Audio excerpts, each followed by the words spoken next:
우리는 사람이 되었다는 말씀을 우리가 들으면서 왜 우리가 새 사람을 덧입어야 하는지 두 가지 이유를 살펴봤습니다. 첫 번째는 어둠에서 빛이 되었기 때문에 우리가 빛의 자녀로서 열매를 맺어야 하기 때문에 새 사람을 덧입는 삶을 살아야 한다 했어요. 또 하나는 이 악한 이 세대, 세월을 아끼면서 지혜로운 정말 삶을 살지 않으면 안 되는 그런 세대 가운데 있기 때문에 자신을 주위에 살펴봐야 되는 그런 삶이기 때문에 우리가 새 사람을 덧입어야 한다 했습니다. 그러면서 새 사람을 덧입는 세 가지 방법을 어떻게 덧입어야 되느냐 했었죠. 오직 세 번 반복했는데 첫 번째 뭐냐? 오직 지혜로운 자같이 해라. 내가 악한 이 정말 세월을 구속하라. 또 하나 있죠. 오직 주의 뜻이 무엇인지 이해하라. 그것이 세월을 아끼는 거예요. 그게 지혜로운 거예요. 그게 우리가 새 사람을 덧입는 저와 여러분들의 삶이죠. 또 하나 오직 있죠. 오직 술 취하지 말고 성령으로 충만함을 받아라. 그럴 때 우리들이 정말 새 사람을 덧입으면서 살아갈 수 있어요. 근데 귀한 우리의 말씀을 주신 게 있어요. 성령으로 충만함을 받기 위해서 어떻게 됩니까? 네 가지 있는데 그게 뭐예요? 교회 생활 잘하자. 교회 생활 잘하자. 네 가지가 뭐였어요? 첫 번째는 성도 간의 교제. 성도 간의 교제를 하되 세상적인 얘기 말고 좀 시와 찬미와 신령한 노래로 좀 교제하자. 그리고 하나님께 대하여는 감사 찬양 좀 올리자. 그리고 네 번째가 뭐가 있죠? 우리가 그리스도를 경외함으로 피차 복종하자. 피차 섬기자. 그러니까 우리가 교회 안에서 예배만 드리지 마시고 여러분의 정말 할 수 있는 은사에 따라서 섬기시기 바라요. 좀 거동이 괜찮으신 분은 밑에 떨어져 있는 좀 휴지도 좀 주시고 예배 드리기 전에 좀 이렇게 정돈도 좀 하시고 그러나 이제 거동이 힘드신 분들은 말로 덕을 세우고 격려하고 위로하고 또 그것도 하기 힘든 분은 그냥 기도하시면서 서로를 좀 섬기고 왜? 기도도 섬기는 거잖아요. 그러니까 그렇게 하고 그래서 교회 안에서 이 교제와 감사와 찬양과 우리 이렇게 섬김이 우리 가운데 있을 때 우리는 충만한 삶, 성령으로 충만한 삶을 계속 이어받을 수 있어요. 성령으로 충만하다는 것은 계속 그렇게 하는 거예요. 충만하지 않기 때문에 충만한 게 아니라 충만하기 때문에 또 충만하고 또 충만하고 또 충만하고 이 말이에요. 그러면서 오늘은 우리가 그리스도를 경외함으로 피차 복종하라. 근데 어떻게 복종할 것이냐? 그리고 누구에게? 그게 이제 6장 9절까지 나와요. 그래서 오늘 우리가 읽었던 33절까지는 가정 안에서 어떻게 피차 부부가 복종하면서 성령 충만함을 이루어갈 수 있는가? 그리고 6장에 가서는 부모와 자식 간에 어떻게 피차 복종할 수 있는가? 그리고 6장 5절 이하에서는 우리가 직장에서 어떻게 상정과 또 부하직업 또 아랫사람들과 피차 복종하면서 성령 충만함을 이뤄가고 새로운 관계를 맺어갈 수 있는가? 이런 얘기가 지금 6장 9절까지 기록되어 있습니다. 그러면서 우리가 이 오늘 6장 9절까지 가장 핵심적인 우리 이런 메시지를 한 네 가지로 좀 요약을 하고요. 오늘 또 이 본문의 말씀 좀 전하려고 해요. 근데 이 핵심적인 이 네 가지를 왜 기억해야 되느냐? 우리들의 사실 시간 생활에 웬만한 사람들은 직장 생활들을 다 하고 있어요. 그리고 가정 생활들을 다 하고 있어요. 이 직장과 가정 생활을 이렇게 다 하는 저와 여러분들이 어떻게 가정 생활하고 교회 생활만이 아니라 우리 교회 생활 앞에서 지금 배웠잖아요. 네 가지. 그것뿐만 아니라 앞에 또 있었고 어떻게 가정 생활하고 어떻게 직장 생활을 하느냐. 이거 굉장히 중요한 거예요. 어떻게 나는 가정에서 날마다 새 사람을 덧입으면서 살아갈 수 있는가. 어떻게 직장에서 정말 하나님의 말씀에 순종하면서 하나님 나라를 확장시켜 나갈 수 있는가. 학교에서 하나님이 우리에게 구체적으로 알려주신 이 방법들이 있어요. 그래서 이 방법을 좀 우리 원리를 좀 생각해 놓는 것이 가정과 직장 사회생활을 잘할 수 있어요. 자, 오늘 이 메시지의 이 오늘 22절서부터 주는 이 메시지는 누구에게 줬느냐? 네 가지 원리 중에 첫 번째는 뭐냐면 믿는 자에게 줬다는 거예요. 불신자는 죽었다 깨어나도 이렇게 못 살아요. 이 메시지는 날마다 옛사람을 벗어버리고 새 사람을 덧입고자 하는 성도들에게, 에베소 1장에서부터 3장의 그 원칙 있죠? 만세전부터 우리가 정말 우리가 죄악 가운데 있었지만 만세전부터 우리를 지목해서 예정하사 때가 되면 예수의 피로 우리 죄를 사하시고 자녀 삼으시고 가정을 삼으시고 교회 한 구성원의 한 지체로 부르신 하나님의 그 큰 구원의 계획에 아멘한 성도에게, 아멘한 성도에게, 그리고 하나됨 가운데 그리스도의 몸의 한 지체로 부름받은 저와 여러분들이 하나됨을 지키려 하고 4장 1절부터 16절이죠. 그리고 4장 17절부터 뭔가 주님을 닮고자 거룩하고자 하는 옛사람을 벗어버리고 날마다 새 사람을 덧입고자 하는 사람들에게, 그것도 성령으로 충만함을 입고자 하는 성도들에게 주어진 메시지라는 거예요. 그럼 불신자는 지키지 않아도 되겠네, 그 얘기가 아니라 오늘 저와 여러분들이, 구원받은 저와 여러분들이 반드시 순종해야 될 그 메시지라는 것을, 그래서 우리 가정을 천국으로 만들고, 그리고 이 세상 제도가 바뀐다고 되는 게 아닙니다. 인간이 옛사람에 속해 있느나 제도를 아무리 바꿔도 그냥 고대입니다. 근본이 바뀌져는 안 된다는 것을 알려주는 것이 지금 5장 22절 이하의 메시지라는 것을 우리에게 보여줘요. 우리가 더 행복하게 오나요? 기도로 되는 게 아닙니다. 오늘 본문처럼 살 때 가정이 천국이 돼요. 우리 직장 하나님 나라에도 지금 기도만 한다고 되는 게 아닙니다. 오늘 이 말씀대로 할 때 우리 직장에 하나님 나라가 있네요. 모든 영역에서 주의 은혜가 임하는 방법대로 순종할 때 역사가 있는 거예요. 그래서 이 메시지는 무엇보다도 불신자들이 지킬 수 있는 것이 아니라 산상수훈도 마찬가지죠. 불신자가 못 지키죠. 신자들이 지킬 수 있고, 그리고 오늘 같은 이런 메시지 속에서 옛사람을 벗어버리고 새 사람을 덧입고자 하는 사람들에게 주어진 메시지라는 거예요. 그래서 이 메시지를 함부로 인용하면 안 돼요. 예를 들면 남자들 봐라 교회에서도 여성은 아내는 남편이 복종하라고 그러는데 어디서 이렇게 복종하지 않느냐 이렇게 얘기한다든지, 또 교회 다니는 아내를 책잡거든. 너는 교회 다닌다고 하면서 복종도 안 하냐? 그렇게 쓰라는 말이야. 그렇게 쓰란 말이야. 그런 의도로 주어진 말이에요. 두 번째는 여기에 6장 9절까지 나와 있는 이 메시지는 성령 충만한 성도들이 할 수 있고, 또 이렇게 해야지만 성령 충만하다는 사실을, 계속 충만함 받을 수 있다는 사실을 잊어서는 안 됩니다. 그 원칙을 잊어서는 안 됩니다. 에베소 4장 30절에 이런 말씀이 있어요. 성령을 근심하게 하지 말라. 인침을 받을 때까지, 또 구원의 날까지 인침받았는 이가 없어요. 성령 응임은 예수 그리스도를 믿는 순간에 우리 안에 온대요. 그래서 이거를 다른 말로 뭐라냐면 너희는 성령의 전인이 그랬어요. 그래서 우리 중심에 성령님이 계세요. 그러면 우리는 성령님의 인도를 받아야 돼요. 성령님이 기억나고 생각나는 대로 우리가 뭐예요? 순종하며 살아야 돼요. 순종하며 살아야 돼요.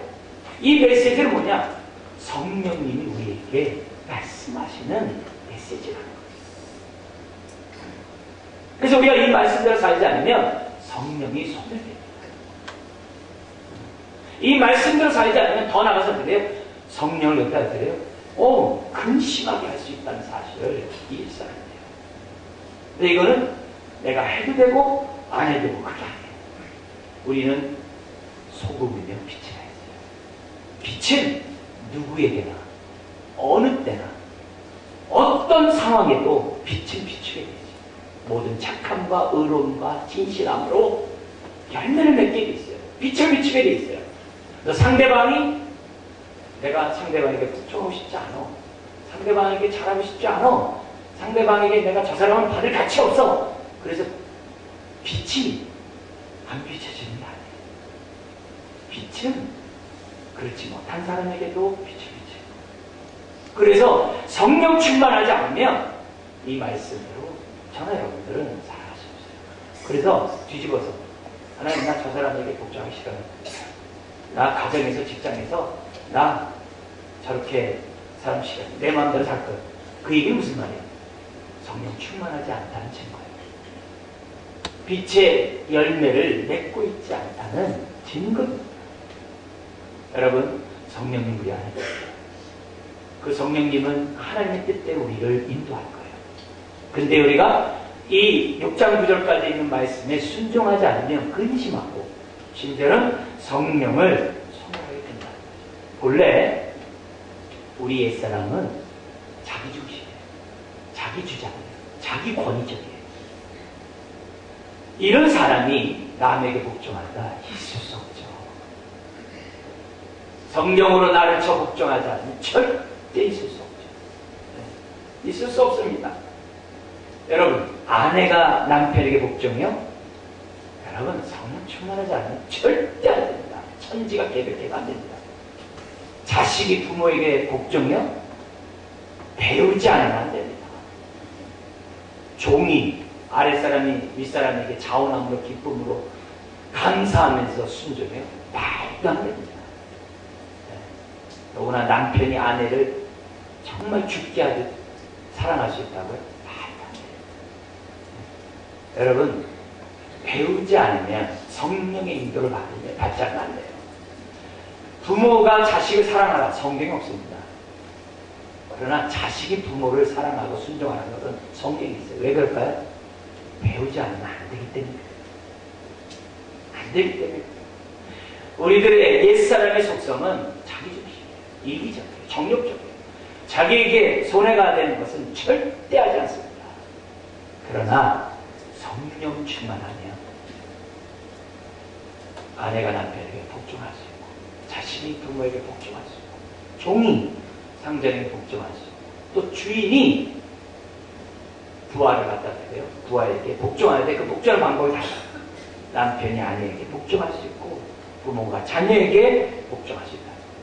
자, 그리고 세 번째 이 원리가 있습니다. 뭐냐면 날마다 새 사람을 더 듣기 원하는 사람은 새로운 관계를 확장시켜 간다는 거예요. 여러분, 성령 안에 있는 사람은 이렇게 얘기하면 저는요, 남의 앞에 말하기가 참 쑥스러운 사람이에요. 저는 사람 앞에서 말 못해요. 그냥 저는 혼자나 있어요. 여러분, 안 통합니다. 성령님이 함께하면 빛이가 있어요. 성령님이 함께하면은 새로운 관계를 맺어갈 수밖에 없어요. 왜요? 하늘나라가 확증됩니다. 그래서 낯선 사람 보면은 바리케이트를 딱 치는 게 아니라 낯선 사람 보면 어떻게 돼요? 저 사람 예수 믿나 안 믿나 이렇게 생각이 돼요. 그리고 저 사람에게 내가 어떻게 하나님의 은혜를 끼칠 수 있을까? 또 저 사람이 많이 믿는 사람이면 저 사람이 경험한 하나님은 도대체 어떤 분일까? 관심을 갖게 돼요. 그래서 날마다 새 사람을 더 듣는 사람은 새로운 관계를 계속 확장시켜야 한다. 가정에서나 직장에서나 사회에서나. 그게 우리가 이 메시지를 보면서 가져야 될 세 번째 원칙이에요. 그래서 하나님 나라는 나를 통해서 이렇게 확장돼요. 누구를 만나든 어떤 상황이든 어떤 때든지 개방적이 돼요. 사람들에게 주의 복음을 전하는 거예요. 그래서 베드로전서 같은 데서는 뭐라고 하냐면 까다로운 상전에게 즐거움으로 순복하래요. 세상에서는요, 까다로운 사람은 뒷담 화치는 아주 좋은 대상이거든요. 직장에 활력을 주는 아주 좋은 대상입니다. 그러나 성령의 이끌림을 받고 새로운 관계에 있는 사람은 함께 우리가 까다로운 사람에 대해서 함부로 말하는 이런 행동들을 할 수 없다는 거죠. 네 번째 원칙이 있어요. 피차 복종하라고 얘기했는데 부모와 또 자식과 이런 상정과 피차 복종하는데 그냥 복종하는 게 아니에요. 오늘 우리 이 말씀을 보면 21절에 보면 그리스도를 경외함으로 피차 복종하는 그리스도를 경외함. 여러분, 이 말은 무슨 말이에요? 이 말 속에 뭐가 있냐면 제가 예수님하고 연결되어 있듯이 여러분도 예수님과 연결되어 있다는 거예요. 그 말은 제가 여러분에게 대하는 태도가 누구에게도 대하는 태도라는 거예요? 주님께도 대하는 태도라는 거예요. 그래서 뭐가 나왔냐면 22절에 남편에게 복종하기를 누구에게 하듯하라 그래요? 죽게 하듯하라. 왜요? 서로 연결될 때. 그래서 새로운 관계를 맺어가는 사람들은 항상 어떻게 돼요? 내가 사람을 대하는 그 태도가 주님과 연결되어 있다는 사실을 잊어서는 안 돼요. 유기적인 관계예요. 뗄래야 뗄 수 없는 말씀. 그래서 마태복음 10장과 25장에 보면 이런 말씀이 있어요. 만약 지극히 작은 자에게 냉수한 걸 주면 너의 상을 하나님이 결탄코 잃어버리지 않게 하도록 하겠다. 그래요. 상을 주겠다는 거예요. 그 말은 뭐예요? 지극히 작은 자를 우리 하나님 보고 계시고 그 작은 자에게 하는 행동이 하나님께 하는 것으로 우리 하나님 인식하겠다는 거예요. 그리고 마지막 심판대 앞에서 예수님이 양과 염소를 딱 가르치는데 그 기준이 뭐냐? 지극히 작은 자에게 죽게 하듯 했네. 지극히 작은 자는 옛사람이 있을 때는요 신경 났습니다. 왜요? 옛사람의 사람 관계는 나에게 이익이 있을 때, 유익이 있을 때, 도움이 될 때 사람과 관계를 맺습니다. 네. 아무리 좋은 관계 하다가도 저 사람이 나에게 해를 주고 손해를 주고 나에게 유익이 안 되면 잘라버리는 게 세상 관계예요. 그래서 있는 사람, 높은 사람, 잘난 사람, 못난 사람하고 관계를 맺고 싶어요. 그래서 인맥이 있는 거예요. 그게 세상이에요. 근데 하나님의 나라의 관계는 낮은 자와 힘들고 어려운 사람과의 관계를 맺어간다는 거죠. 그래서 예수님이 세리와 죄인의 친구가 된 거예요. 그리고 우리의 친구가 되신 거죠. 그래서 우리가 새로운 관계를 맺어가면서 우리가 꼭 기억해야 될 것은 뭐냐? 그리스도를 경외함으로 피차 복종하는 거예요. 그 안에는 서로 유기적인 관계가 있다는 거예요. 동시에 우리가 알아야 될 것은 그리스도를 경외하는 사람은 반드시 피차 복종의 열매가 나타나게 되어 있어요. 이 사람은 예수님처럼 작은 자가 없어요. 왜요? 성령님이 그렇게 자꾸 우리 마음을 주관하십니다. 가난한 자에게 자꾸 마음이 쏟도록 해요. 그렇게 가게 성령님이 우리의 마음을 죽게 하듯 우리도 주님이 하시듯 우리도 그렇게 살게 하고. 왜? 주님이 그렇게 살았으니까. 그게 우리가 새로운 관계를 맺으려고 하는 저와 여러분들이 가져야 될 태도예요. 태도예요. 만약 세상처럼 주거니 받거니 기브앤테이크의 관계로 맺어간다면 하나님 나라가 확장 안 됩니다. 네. 그래서 세상은 어떻게 돼요? 나중에 기브앤테이크에서 그래. 더치페이 하잖아요. 내가 밥 먹으면 내가 내고 네가 내라. 그런 세상이에요. 왜요? 복잡하게 하지 말고 그냥 각자 대고 그냥 만나자. 나중에는 어떻게 돼요? 또 가정들 속에서 무슨 어떤 의도가 있는지 모르지만 어쨌든 부정적인 측면에서 볼 때 남편 통장, 아내 통장 따르고 자기 안에서 이렇게 합의해서 집안의 비용을 내요. 그러니까 긍정적인 측면 말고 부정적인 측면에서. 그래서 모든 게 지금 어떻게 돼요? 다 계약 관계예요. 그렇게 세상과의 관계를 맺듯이 우리가 성령의 인도를 받고 새로운 나라를 우리가 건설하며 살아가려고 하는 저와 여러분들은 그렇게 하지 말아요. 여러분, 오늘 이 네 가지 자세, 이 메시지는 그리스도인에게 주어졌고 성령 충만하지 않으면 도저히 할 수 없고, 그리고 우리는 계속 새로운 관계를 맺어가면서 하나님 나라 확장해야 한다는 것. 더 나아가서는 그리스도를 경외하고 피차 복종하면 작은 자가 눈에 들어와요. 없는 자가 눈에 들어와요. 가난한 자가 눈에 들어와요. 고통 가운데 있는 자들이 눈에 들어오게 되어요. 자, 그런 가운데 오늘 이 건강한 가정, 행복한 가정을 이루는 데 있어서 부부관계 어떻게 하는 것이, 어떻게 피차 복종하면서 성령 충만할 수 있는가, 어떻게 행복한 가정을 세워갈 수 있는가, 그 방식을 22절부터 33절 우리에게 주셨습니다. 사랑하는 성도 여러분, 복된 가정을 원치 않는 사람은 아무도 없습니다. 축복의 가정 원치 않는 사람 아무도 없습니다. 그런데 이 말씀대로 살지 않으면 아무 의미가 없습니다. 말씀대로 순종하면 정말 성령이 충만한 가정이 되고 하나님의 축복의 가정이 될 줄 믿습니다. 오늘 이런 가운데 이 아내들이 어떻게 복종하는지, 남편들이 어떻게 복종하는지에서 먼저 아내들에 대한 부분만 오늘 살펴보겠습니다. 남편은 우리 다음 주에 보려고 하는데요. 여러분, 아내들이 먼저 복종하라는 말 때문에 이렇게 두드러기 아니었으면 좋겠어요.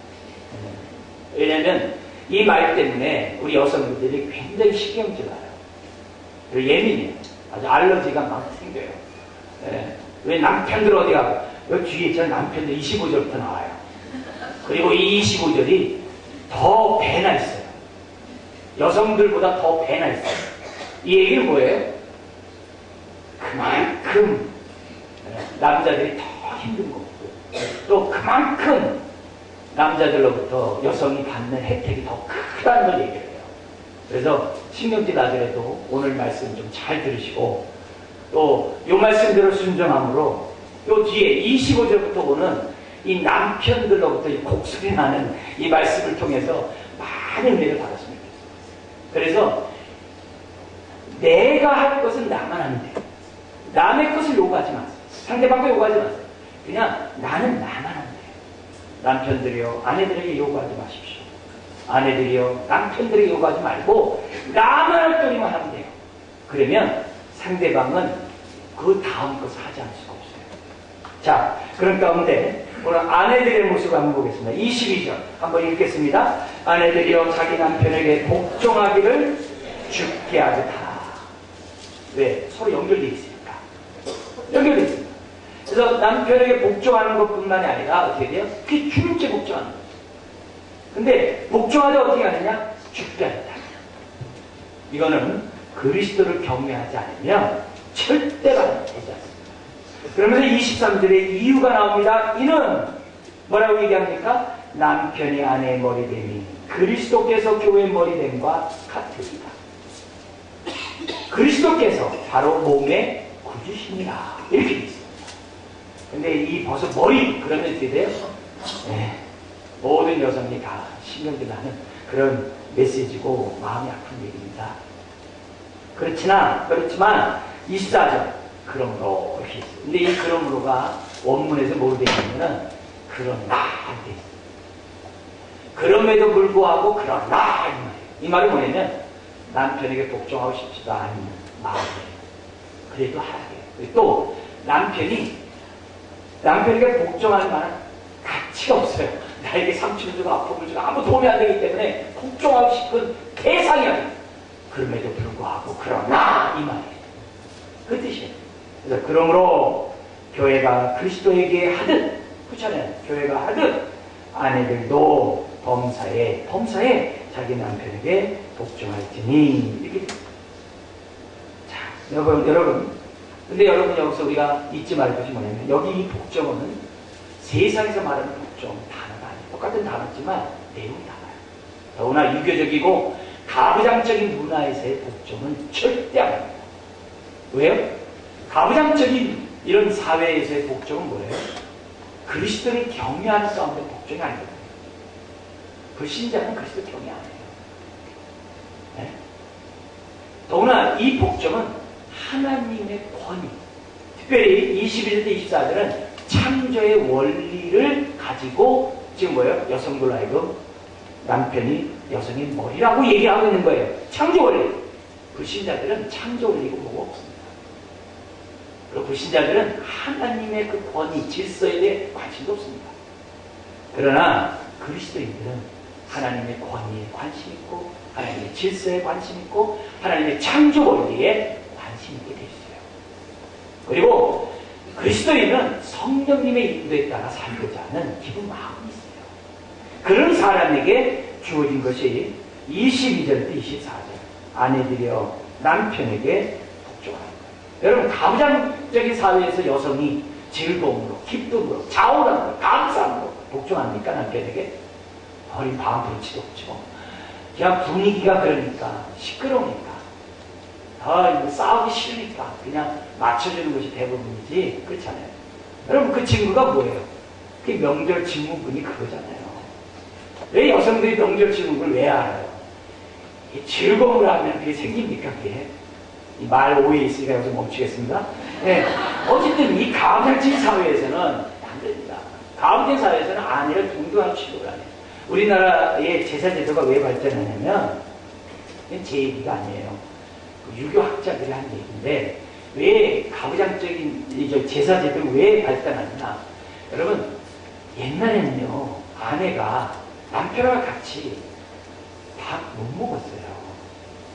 저도 어렸을 때 시골에 가면은 할아버지 밥상에서 저는 먹었어요. 근데 다른 형들은 못 먹었어요. 왜냐면 제가 막내기 때문에 먹은 거예요. 그래서 할아버지 밥상 따로 계시고 제가 그 앞에서 이렇게 겸상하고 그 옆에 우리 형님과 우리 잔아버지 이렇게 그 식사하시고 그리고 그 다음에 큰 쟁반에다가 우리 잔어머니 이렇게 식사하셨어요. 그게 제 어렸을 때 자랐던 제 시골 풍경이에요. 근데 언제 겸상해요? 아내가 제삿날만 겸상해요. 그래서 우리 이 유교 전통서에 이 조선 중기 딱 들어오면 특히 중기 때 제사제도가 발전했는데요.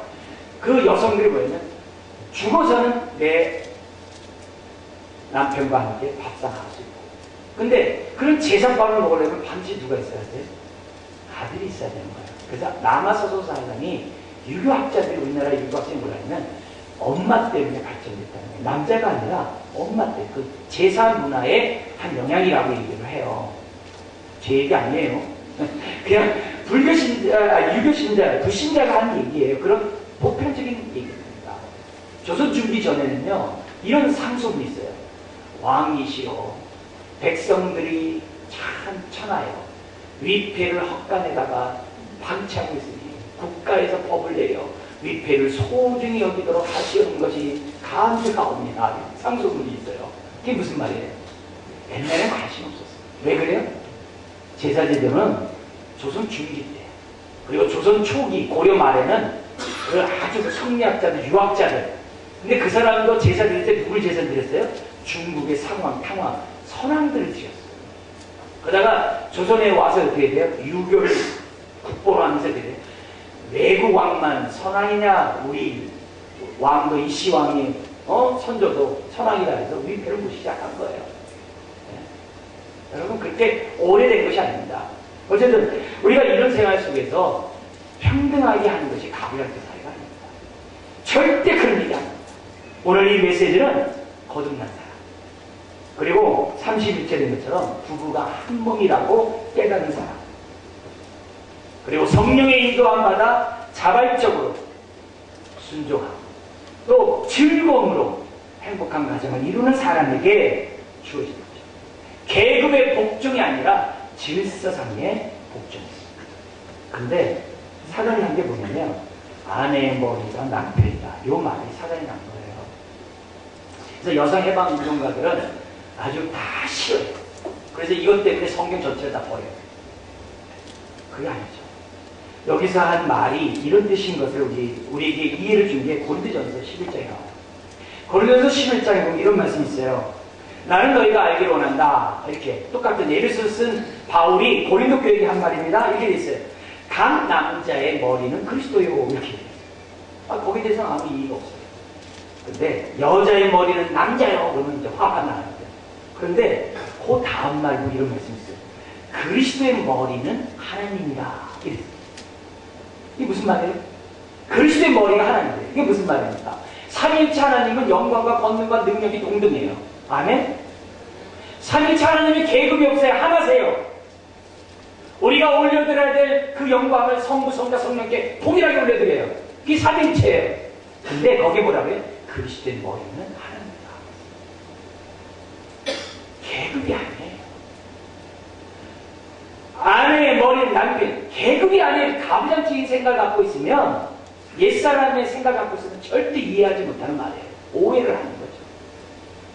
그런 메시지가 아니라요. 단지 성부 하나님과 성자 하나님의 질서가 있는 것처럼 가족에서 어떻게 질서상 하나님이 남편을 머리로 세웠다. 그러면 왜 머리를 세웠을까요? 그래야 아내가 보호를 받고, 그래야 남편이 아내를 위하여, 그리스도가 교회를 위해 자기 목숨을 준 것처럼 남편이 아내에게 목숨을 줄 수 있는 거예요. 그런데 아내가 남편에게 복종 안 하면요, 남편이 자기가 해야 될 책임을 안 하는 합법적인 이유를 주는 거예요. 결국 누구 손에? 아내 손에. 아내가 복종하는 순간 남편은 이 말씀에 복종하게 되어 있어요. 그러면 대로 주고 말려가는 거예요. 우리 하나님께서 무슨 명령을 했을 때는 어떠한 사람은 좋고 어떠한 사람은 나쁘다고 그런 명령한 적이 한 번도 없습니다. 여성에게 손해 주고 남자에게 유익을 주려고 복종하라? 천만에 그런 적 없습니다. 여성에게 지극히 유익이 되기 때문에 복종하라. 그걸 하나님의 본심을 깨달았어요. 하나님이 저와 여러분들에게 나에게 복종하라 했을 때 우리에게 해를 주려고 복종하랍니까? 우리에게 유익을 주고 축복을 주고 우리의 삶에 정말 하나님의 그런 은혜 가운데 거하도록 하기 위해서 복종하라는 거잖아요. 우리가 아내에게 남편에게 복종하는 그 말이 아내를 소원해주고 남편은 길을 살려주고 천만에 그런 일이 아닙니다. 우리가 이 메시지를 오해하면 안 돼요. 또 이런 말씀도 있죠. 성경에 보면은 여성들은 교회에서 잠잠하라. 그러니까 또 남자들이 뭐라 그래요? 성경에 봐요. 잠잠하라는데 왜 시간 떠들어요? 뭐 이렇게 얘기를 해요. 여러분, 우리 하나님이 그렇게 인격 모독하는 말을 하시는 분 아니에요. 여성들로 하여금 교회에서 잠잠하라는 얘기의 근본, 그 뜻을 우리가 이해하려면은 하나님의 창조로 가야 돼요. 뭐냐? 하나님이 남자, 여자를 창조할 때 이 여성을, 남자도 연약한 그릇이지만 여성은 더 연약한 그릇으로 창조했다는 것을 잊으시면 안 돼요. 오늘 여성이 똑똑하고 더 남자보다 잘나고 못나고 또 뭐 많아요, 그런 여성들이. 그러나 하나님이 근본적으로 여성을 창조했을 때는 남성의 보호를 받고 돌봄을 받도록 창조하셨어요. 여성을 더 연약한 그릇으로 창조하셨어요. 그걸 부인하면 안 돼요. 하나님 그렇게 하셨어요. 근데 우리 교인들 뭐 지금 이런 말에도 이렇게 상처를 안 받으리라 생각해서 말씀드리지만 우리 한부모로 남편 없이 혼자 우리 사시는 분들 많잖아요. 얼마나 힘듭니까? 네? 그 얼마나 힘듭니까, 혼자서. 제가 우리 성도님 가운데 제 마음에 있지 않은 얘기 있어요. 목사님 남편이 아프더라도 집에 누워있으면 좋겠대요. 몇 년이고 누워있으면 좋겠대요. 그러면 낮잠 자더라도 문을 이렇게 걸어놓고 자고 뭐 바깥에 나도 떳떳한데 남편이 죽으니까 뭐든지 자기가 행동하기가 너무 어렵다는 거예요. 그러니까 얼마나 힘든데. 그럼 제가 그 얘기 들었을 때 성경이 더 이해가 되는 거예요. 여성이 혼자가 이 험한 세상에 나가기 어려운 거예요. 그러니까 남자가 방패를 해놓는 거예요. 그래서 하나님이 그렇게 만들어 오셨어요. 그렇게. 교회에서도 마찬가지예요. 여성은 민감하게 되고 굉장히 예민합니다. 특히 어려운 일을 겪고 고통스러운 일을 만났을 때 더 예민해요. 남자는 좀 둔해서 코도 잘 걷고 자요. 근데 여성은 그렇게 못해요. 근데 그런 예민한 사람이 가정 지키는 것도 있는데 교회 와서도 중책을 맡아서 교회 와서도 남성들이 가만히 있고 여자들이 다 앞서서 힘든 일 다 한다. 얼마나 힘들겠어요. 여성을 교회에서 잠잠하는 그 속에는 여성에 대한 배려가 있는 거예요. 더 연약한 것을 배려해라. 더 연약한 것을 돌봐라. 남성들이요 더 어떻게 돼요? 두 손을 들고 가정에서 하듯이 교회에서도 섬기는 거죠. 그러니까 우리가 함부로 여성이 교회에서 잠잠하는 말을 갖다가 막 남용해가지고 함부로 말하거나 또 그것 때문에 기죽거나 그렇게 하나님의 깊은 의도는 다른 거예요.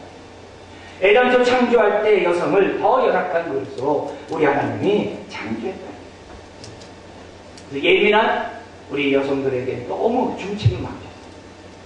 많은 일을 감당하며 얼마나 많은 상처와 아픔과 힘든 일들이 있겠어요. 물론 남성 역시 연약한 것이에요. 아내가 힘들면 세상에 힘든 건 별로 그렇게 힘들지 않아요, 남자가. 근데요, 아내가 힘들면 되게 힘들어요. 네? 세상에 그 스트레스가 100이라 하더라도 그건 별 견딜만 해요. 근데 아내가 받는 스트레스가 10이잖아요. 그럼 110 같아요. 남편들이 어떻습니까? 말 못하는 거 봐요, 또. 다 똑같습니다. 남자들은 아내가 힘든 것은 못 찾게 돼 있어요. 세상에 힘든 것들은 다 참아요. 불신자 얘기하는 게 아니라 그리스도인 얘기하는 거예요. 다 그렇게 있어요. 그렇기 때문에 오늘 우리가 이 메시지, 부부는 한 몸이에요. 하나예요. 계급이 있는 게 아니에요. 차별이 있는 게 아니에요. 그렇지만 질서상 하나님이 남성을 여성의 머리로 창조하셨다. 그리고 거기에 순복하는 거예요. 근데 그것이 남성에게 좋다고 하는 게 아니라 여성에게. 그럼 어떤 이유가 있을까요?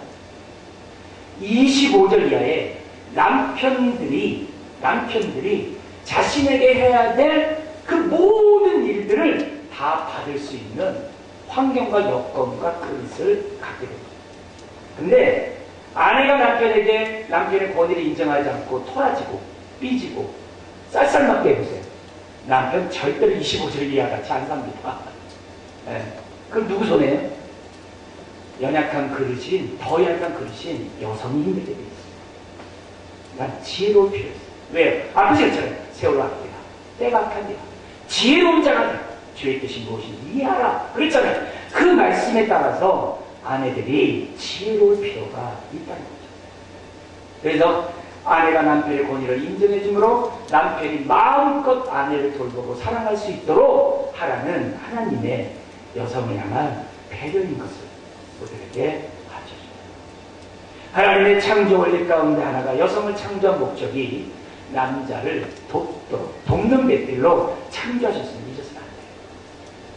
그래서 아내는 가정에서 남편의 권위를 세우셔요. 그게 하나님 뜻이에요. 그리고 자식 앞에서 남편의 권위를 세워줘야 돼요. 그게 하나님 뜻이에요. 성경의 원리적으로 말씀드릴 때 남편에게 복종하고자 하는 마음이 없을 때는 결혼 정령기가 아닙니다. 결혼 정령기는 남편에게 복종하고 하나님께서 왜? 이건 그리스도인에게 준 말씀 같아요. 하나님의 뜻 가운데 가정의 권위를 남편에게 주었다는 것을 깨달은 자매가 결혼 정령기입니다. 그게 안 되는 가운데 결혼하잖아요. 그럼 계속 죄를 짓고 사는 거예요. 하나님의 뜻에도 어긋나죠. 성령님의 뜻에도 어긋나죠. 그리스도께서 한 몸 이루라는 것도 그 뜻에도 어긋나죠. 삼위일체 하나님을 다 뒤집니다. 그래서 오늘 우리가 보면 모든 여성들은 기본적으로 돼요. 남편의 권위를 인정하는 것이 중요합니다. 그러면 남편으로부터 울타리를 받아서 안전과 돌봄과 보호과 사랑 속에서 살아갈 수 있다는 거죠. 24절 우리 한번 읽고 우리 마치겠는데요. 24절 읽겠습니다. 그러므로 교회가 그리스도에게 하듯 아내들도 범사에 자기 남편에게 복종할지니. 여러분 여기 중요한 게 범사에라는 단어. 범사에. 여러분 범사에라는 단어가 뭐예요? 일순간만이 아니라겠죠. 범사라는 것은 뭐냐면 우리가 지속적으로 성령 충만하자면 안 된다. 날마다 이 사람을 놓아버리고 새 사람을 더 잊지 않으면 안 된다는 거예요. 복종하고 싶지 않은 상황에서도 복종하라는 거예요. 그런 마음이 아닌데도 복종하라는 거예요. 내 마음과 상대방의 여건이 중요하다. 나를 쳐 복종하라. 그래서 우리가 이렇게 범사에 복종하려면 늘 그리스도를 경외함으로 살아야 돼요. 매 순간 그리스도를 경외함으로 살아야 돼요. 여러분 그리스도를 경외하지 않으면 자기 주장, 자기 권위, 자기 소리 다 자기 입장. 그래서 뭐예요? 다툼과 싸움과 분란이 일어나지 않습니다. 여러분 세상은 다 권위적이에요. 자기 권위 싸움. 그래서 우리 부부 안에서도 누가 권위를 잡냐고 막 그러잖아요. 거기는 하나님 나라가 이루어지지 않습니다. 아무리 그리스도인 가정이라도 하나님 나라가 이루어지지 않습니다. 믿는 부부라고 한다면 성경대로 해요. 아무리 잘 살아도 행복한 가정 안 합니다. 아무리 박박사가 돼도 그 가정 행복한 가정 안 합니다. 아무리 돈을 많이 벌어도 성공해도 그 가정 하나님 나라 안 합니다. 성령에 따라 인도받을 때 그 가정은 천국을 이루는 줄 믿습니다. 지혜로운 여성들이요, 오늘 우리들에게 하신 하나님의 말씀을 기억하시오. 성령 충만한 사람, 날마다 새 사람을 되듯이 범사에 복종함으로 새로운 관계를 맺어갑니다. 그리고 새로운 관계를 맺을 때 25절 이하에 남편들로 하여금 정말 이런 대우와 이런 사랑과 이런 배려를 받는 축복된 삶을 살아가게 될 것입니다. 우리 다음 주 우리 남자들 곡소리 나는 말씀 듣게 되는데요, 우리 말씀 잘 듣고 우리 남편들 저를 비롯해서 우리 한번 성령님이 뭐라고 하시는지 한번 잘 듣고 우리 행복한 가정 이루시기를 주의 이름으로 축원드립니다. 기도하겠습니다. 하나님 아버지, 세상은 제도를 바꾼다고 변하는 게 아니라 성령에 따라 순종할 때 변하는 줄 믿습니다. 새로운 관계, 세상처럼 가질 때 새로운 관계를 맺는 게 아니라 하나님의 말씀에 따라 살아갈 때 새로운 관계를 맺는 줄 믿습니다. 무엇보다도 아내된 자들, 여성들이 내가 더 연약한 것으로 창조가 났다는 사실을 기억하게 하시고 하나님의 창조 질서에 따라 권위를 인정하며 남편을 세워주는 하나님의 자녀들 다 되게 하시고 천국 가정을 이루는 모든 성도들 되게 하여 주옵소서. 감사하며 예수님의 이름으로 기도드리옵나이다. 아멘. 찬송가 380